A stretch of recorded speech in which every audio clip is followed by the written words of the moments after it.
السلام عليكم ورحمة الله وبركاته. تحياتي لحضراتكم جميعا. النهاردة السبت 19 يوليو 2025. هندردش مع بعض في مجموعة من الأسهم ما بين دعم ومقاومة خلال الأسبوع ده. هنبدأ باسكندرية الغزل والنسيج. اسكندرية الغزل والنسيج كان وصل لهدف حوالين 13 جنيه ومعرض في الحتة دي. في هنا كلاستر دعم في خط الترند ده بيرتد منه، يبقى عندنا الدعم على المدى القصير 12/10 لحد 12 جنيه، ده أول دعم، ومقاومة 13، يبقى دعمنا 12 مقاومة 13. باختراق ال 13 نحدثه، لو كسر ال 12 وقف خسارة، ولو كسر ال 12 هيبقى عندنا هنا الدعم اللي يليه ال 11 جنيه. في هنا فجوة برضو مش مقفولة،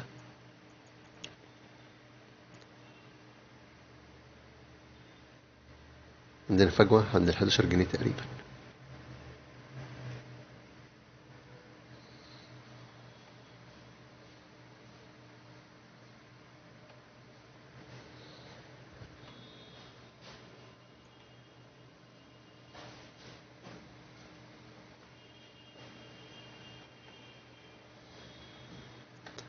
يبقى عندنا في حالة كسر ال 12 جنيه ده وقف خسارة، يجيبنا عند ال 11 جنيه. طيب السهم التاني هنتكلم عليه اسماعيلية مصر للدواجن، عرضي في الحتة دي. آخر جلسة يوم 17/7 كان اللو بتاعه 20/21 وده الدعم، وقفل 10/29 بتنفيذ 446,000 سهم تقريبا. يبقى دعمنا في الحتة دي 10/20. في حالة كسر 10/20 هيبقى عندنا 9.5. في حالة كسر 10/20 عندنا 9.5. طبعا عندنا المقاومة بتاعتنا 10/55. اختراق 10/55 نحدثه.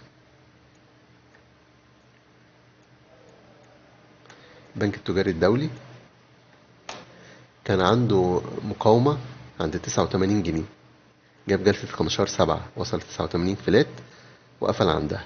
جه الجلسة اللي بعد ما اخترقها بس قفل تحت، قفل على 87/98. وفي جلسة الخميس اخترقها وقفل فوقها. يبقى عندنا 89 جنيه ده دعم. 89 جنيه دعم في البنك التجاري الدولي. في حالة كسره هيستهدف ال 85. لو اشتغل فوق ال 89 جنيه هيبقى عندنا هدف، أو النقطة اللي نزل منها قبل كده، نزل منها هنا في 10/3/24، نزل من عند ال 94 جنيه، من عند ال 94 جنيه.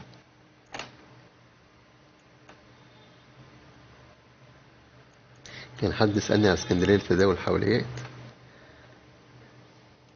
اسكندرية لتداول الحاويات هو مازال إيجابي على ال RSI.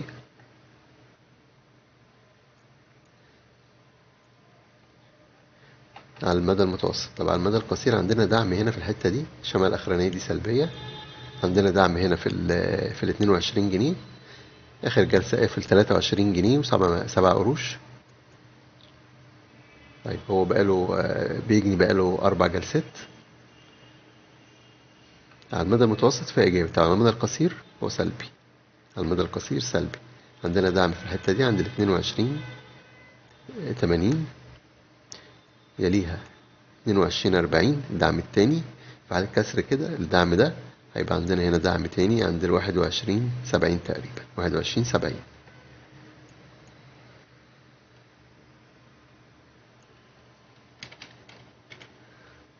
ده هنا دعم.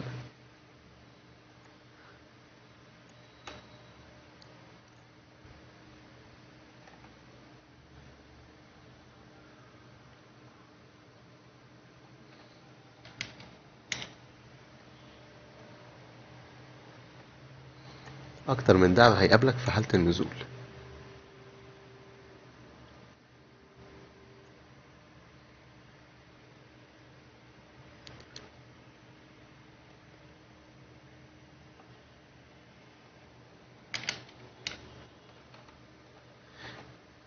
كل دي دوم. طب المقاومة اللي هتقابلنا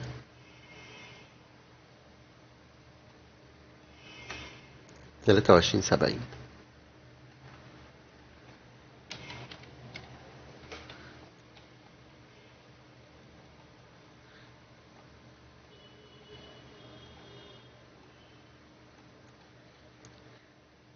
آخر جلسة يوم 17/7، فتح 23.22، طلع لحد 23 جنيه ونص، ونزل 23، قفل 23/7.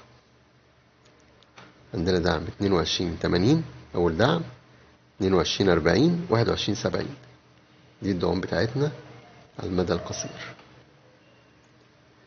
طيب نشوف ريمكو.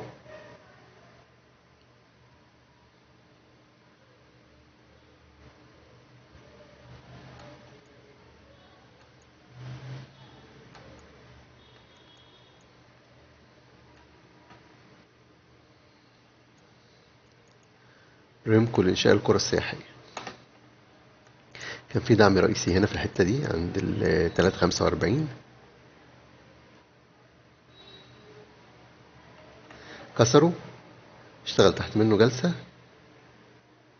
ونزل لحد 3 وربع، 3 جنيه وربع، ورجع قفل فوق عند 3.47، طلع فوق منه. في حال لو اشتغل تحت 3.45 يبقى عندنا 3 وربع. اعتقد اللي هو هيمشي عرضي ما بين الحتة دي، ما بين 3 وربع و3.45، 3.25 و3.45، 3.25، 3.45. في حال الثبات فوق 3.45 هيبقى عندنا أول مقاومة جاية عند 3.65، عند 3.65.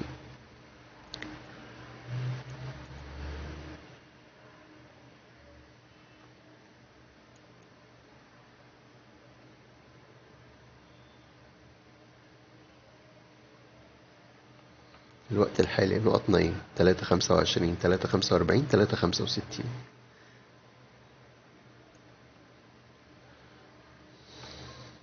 بنك البركة، شوف بنك البركة.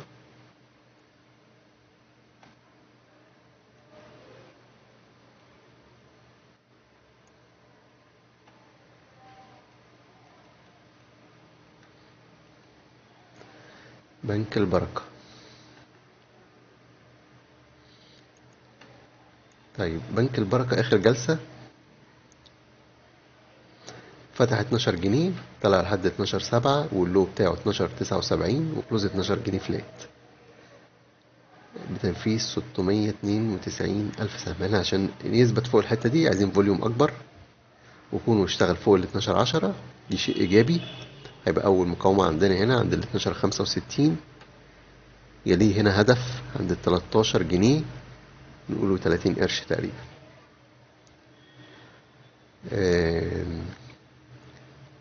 الدعم الأساسي بتاعنا 11.66.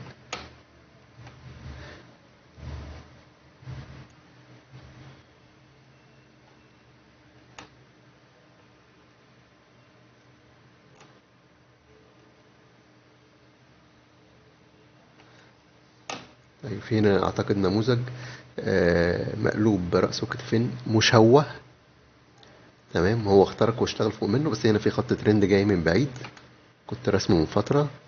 خبط فيه هنا مرة، وهنا مرة، وهنا مرة، وهنا مرة، أكتر من مرة اتخبط فيه.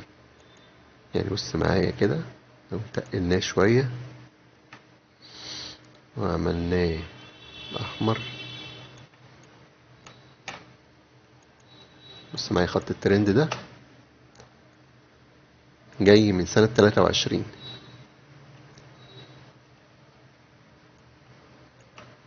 ادي مرة اهو،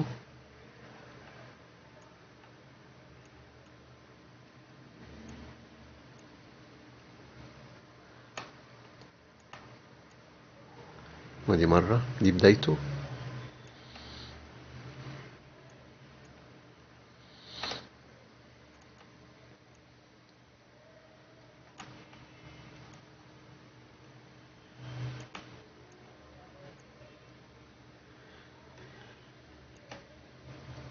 ودي مرة،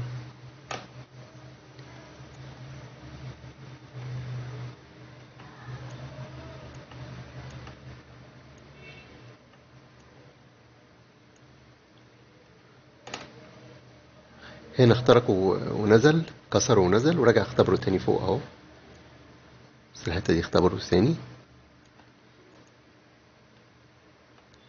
بص اختبره كم مرة هنا في الحتة دي.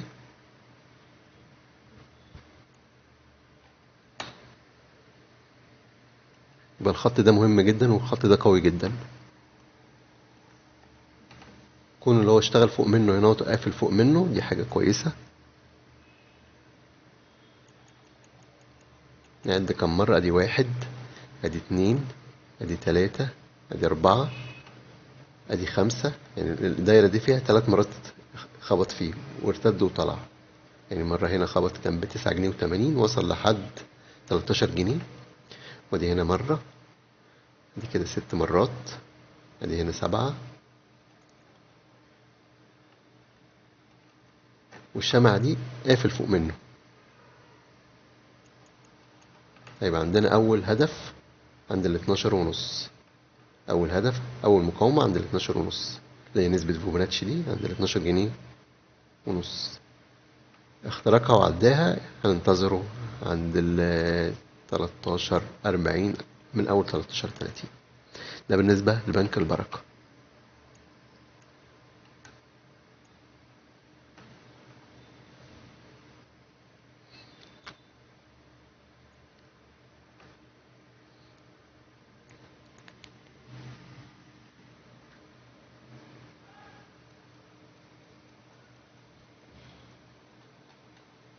في انفستمنت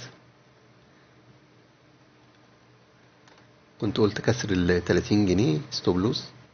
هو فعلا هنا كان اللو بتاعه 30 وكلوز 30. هنا آخر جلستين كسر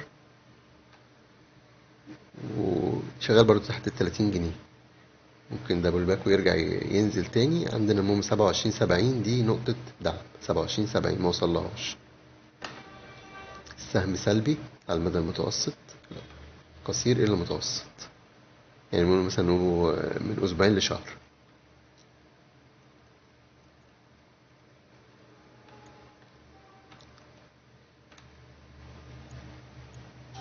جدول عرضي في الحتة دي يخترق ال7 جنيه ونص، ينطلق. نقوله عنده هدف عند ال8 جنيه وربع، ثم ال10 جنيه. يعني إن آجلا أم عاجلا هتشوف جدول التنمية ده ب10 جنيه.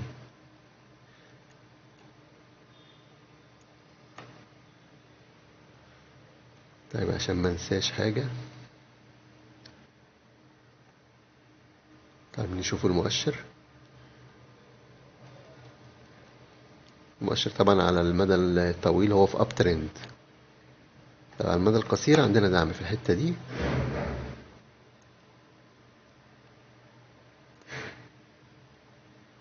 طيب دعمنا هنا اللو بتاع الشمعة دي 33,437.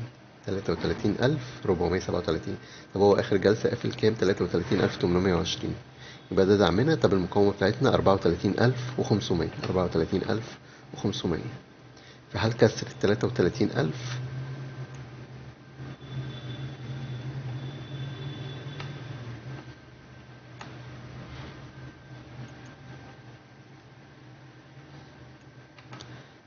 على كسر 33,400 عندنا الدعم اللي يليه 32,700 تقريبا. 32,700.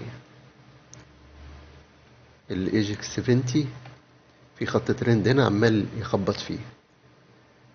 لو ما قدرش يخترق وكسر اللو بتاع الشمعة دي، اللو بتاع 10,090، هيبقى عندنا بعد كده الدعم التاني او الهدف بعد كده 9,877 تقريبا.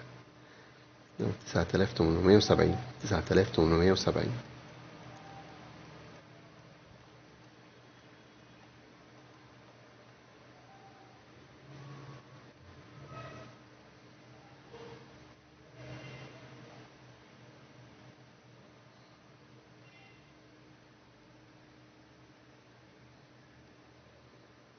اسك اسك كنت اتكلمت عليه من كام فيديو كده. قلت لي هنا عندنا مقاومة في ال35، اخترقها، بس يرجع يختبرها تاني. وارد اللي هو يرجع يختبرها تاني ويقف عليها تاني.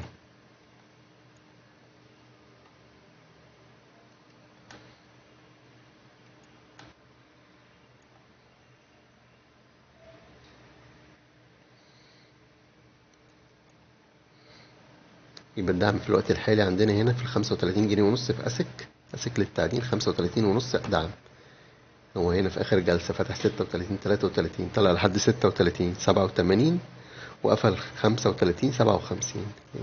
دعمنا هنا في ال35 ونص، لكن عندنا هدف حوالين 41 جنيه لحد ال42 جنيه مرورا بعدة مقاومات. ووارد يكسر دي ويرجع تاني يشتغل في الحتة العرض دي. يبقى دعمنا هنا اهوت ال34 70.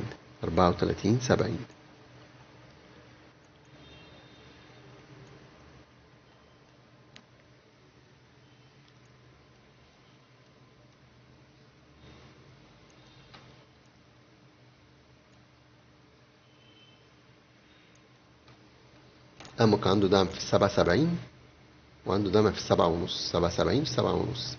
قافل آخر جلسة 7 أو نقول 3 سبعات. 7 جنيه 77 قرش. بس الفوليوم كبير وبيهدى.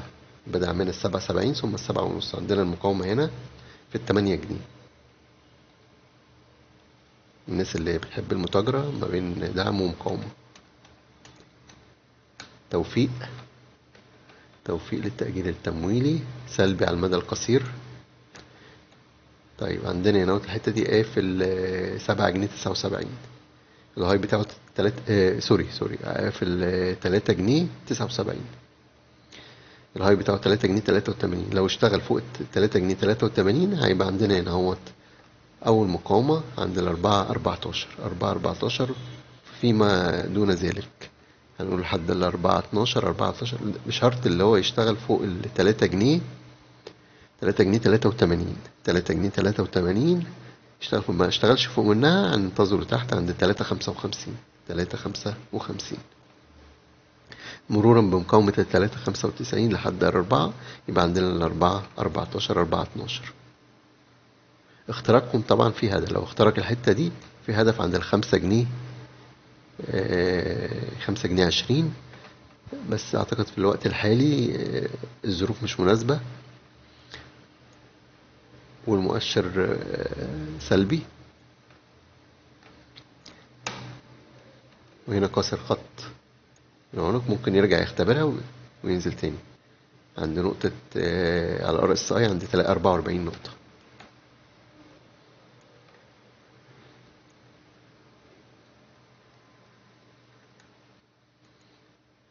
برضو الحديد والصلب من الأسهم المشهورة. المناجم دعمها هنا عمال يتنطط عليه عند ال5 جنيه. قافل آخر جلسة 5 4. أول مقاومة لينا 5 22.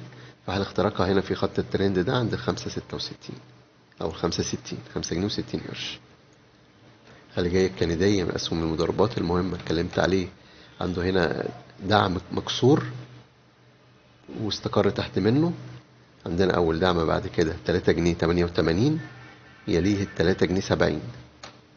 3 جنيه 70.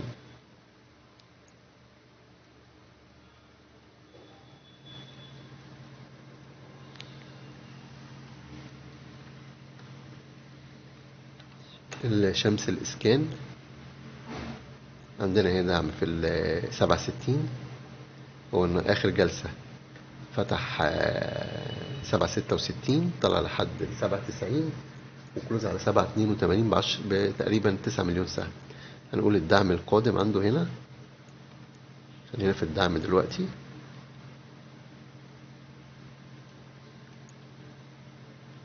7 55 دعم على المدى القصير. 7 55. هل الكسر 7 55 عندنا هنا هو 7 40.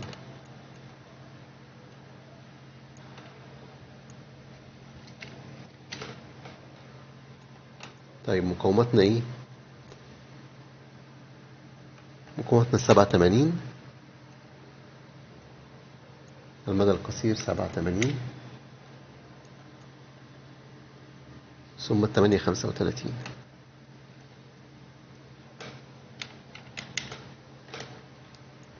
السهم إيجابي على المدى المتوسط.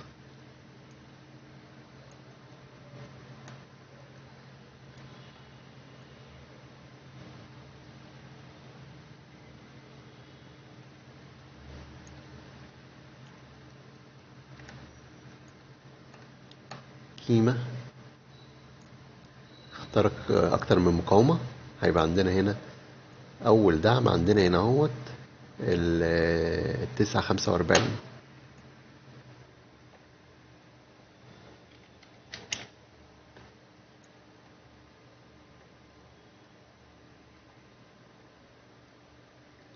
مقاومته النقطة اللي نزل منها.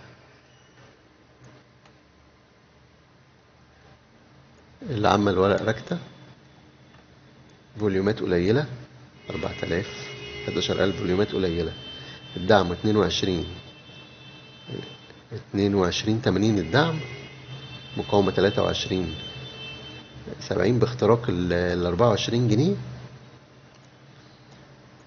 هيبقى عندنا هدف قرب 28 جنيه، وعلى المناكد إيجابي.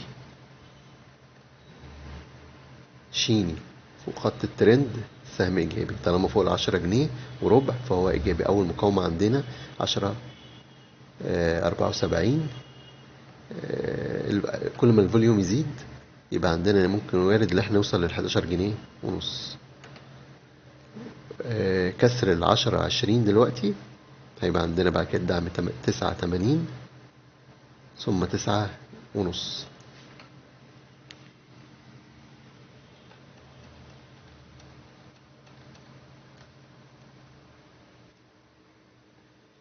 الماس واقف على الدعم بتاعه عند الجنيه وربع، ثبات فوق الجنيه وربع. مقاومة 130 اختراقها 140، كسر الجنيه وربع يبقى عندنا الدعم اللي بعد كده جنيه 15.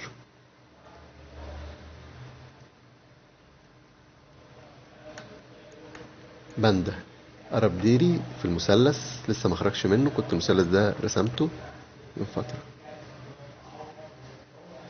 اللو بتاعه 3 جنيه وقرشين وقفل على 3 جنيه وقرشين، وهتبقى مقاومة عندنا 3.11 والمسافة قلت.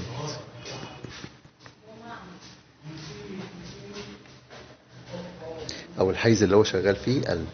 في حال اختراق 3.10 هيبقى عندنا هدف 3.70. كسر لتحت واشتغل تحت 3 جنيه يبقى عندنا اللي هنا 2 جنيه 75 ده الدعم بتاعه.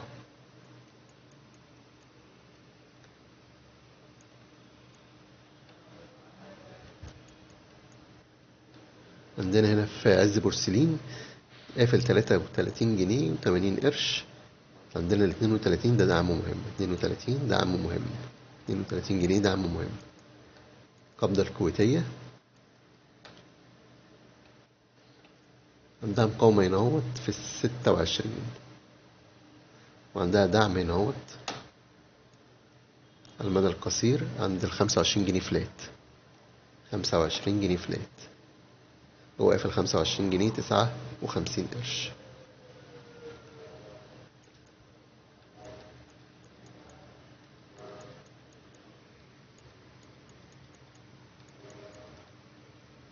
مطورون العرب هنختم بيه ان شاء الله. هنا اللو بتاعه 20.5، هنا اللو بتاعه 20.5، هنا اللو بتاعه 20.5. يبقى دعمنا هنا اهوت من 20.5 ل20 قرش، من 20.5 ل20 قرش. فهل كسرها هيبقى عندنا دعم 19 قرش، وعندنا هنا مقاومة في 22.5. في حال اختراق 22.5 يبقى عندنا هدف 25 وربع.